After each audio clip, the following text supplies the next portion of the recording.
बुद्धि परीक्षण, शिकागो क्रियात्मक बुद्धि परीक्षण।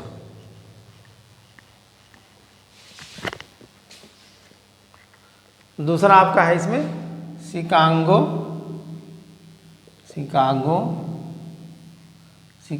क्रियात्मक बुद्धि परीक्षण। शिकागो क्रियात्मक बुद्धि परीक्षण ये आपका कब किया गया? 1945 में किया गया। किसने किया? अमेरिकी सरकार ने किया। अमेरिकी सरकार ने किया, ठीक है। और इसमें जो बुद्धि परीक्षण हुआ अमेरिकी सरकार ने, द्वितीय विश्व युद्ध के समाप्त होने के बाद जो है, जो सैनिक घायल थे या जो सैनिक की डेथ हो गई थी, मृत्यु हो गई थी, उनके परिवार के लोगों पे ये परीक्षण अमेरिकी सरकार ने किया। तो यानी द्वितीय विश्व युद्ध में मारे गए लोगों के परिवार या सैनिक जो घायल थे, मानसिक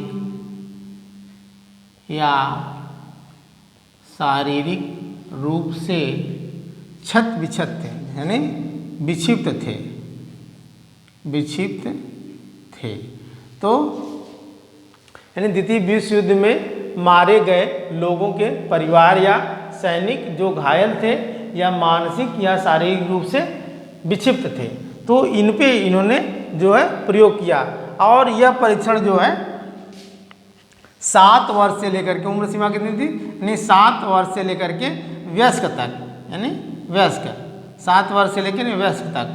अब सैनिक चूँकि वयस्क ही होंगे, 40-45 जितने भी उनके एज रही होगी सैनिकों की जो भर्ती, यानी कम से कम 7। अब जैसे परिवार, उनके परिवार में उनके बच्चे हो गए, उनकी बीवी हो गई, उनके और जो करीबी माँ बाप हो गए, तो उन लोगों पे भी ये परीक्षण किया गया, उनके भी बुद्धि का टेस्ट किया गया। इसलिए ये विकलांगों पे किया जाने वाला बुद्धि परीक्षण, विकलांगों पर किया जाने वाला प्रथम बुद्धि परीक्षण है। यानी इसको याद रखेंगे कि विकलांगों पे किया जाने वाला कौन सा बुद्धि परीक्षण है? शिकागो क्रियात्मक बुद्धि परीक्षण। इसीलिए इसे निष्पादन बुद्धि परीक्षण भी कहते हैं। निष्पादन याद रखिएगा, निष्पादन बुद्धि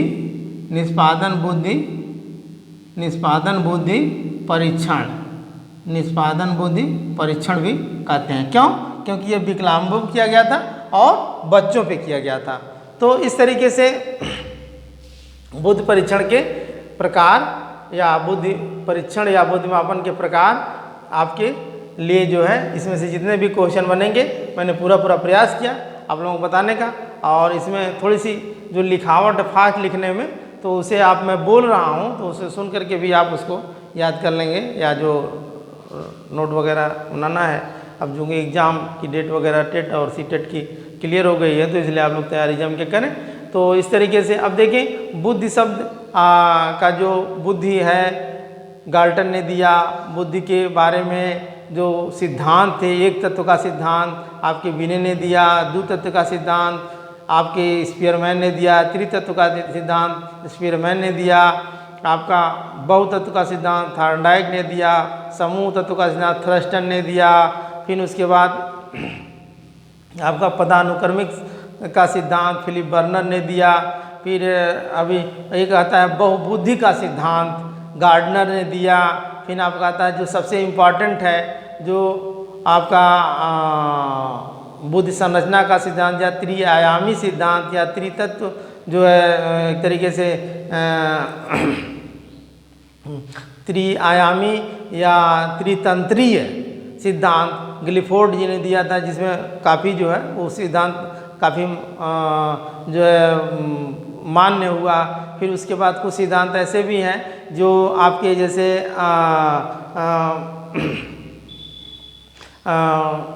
आपका ये 2-3 सिद्धांत और हैं, जिसे बुद्धि क और बुद्धि ख का सिद्धांत हैब ने दिया, और प्रतिदर्श का बुद्धि प्रतिदर्श का सिद्धांत आपके थॉमसन ने दिया, और आपका संकाय का सिद्धांत रीड ने दिया, और आश्चर्यजनक बुद्धि का सिद्धांत आपके ब्लूम ने दिया। और इस तरीके से ये सिद्धांत हैं जो है आपके, तो इन्हें भी आप याद रखेंगे। और बुद्धि में आपकी बुद्धि सारणी, बुद्धिलब्ध सारणी को भी याद रखेंगे। बुद्धि के प्रकार हो गया, बुद्धिलब्ध सारणी हो गया, और बुद्धि के सिद्धांत हो गया, बुद्धि की कुछ परिभाषाएं मैंने आप लोगों को बताया था। तो आज ये बुद्धि का जो है टॉपिक यहीं ख़त्म होता है। आगे हम लोग भाषा और चिंतन यानी आपके जो है लैंग्वेज एंड थॉट के बारे में पढ़ेंगे। टॉपिक यहीं समाप्त किया जाता है। धन्यवाद।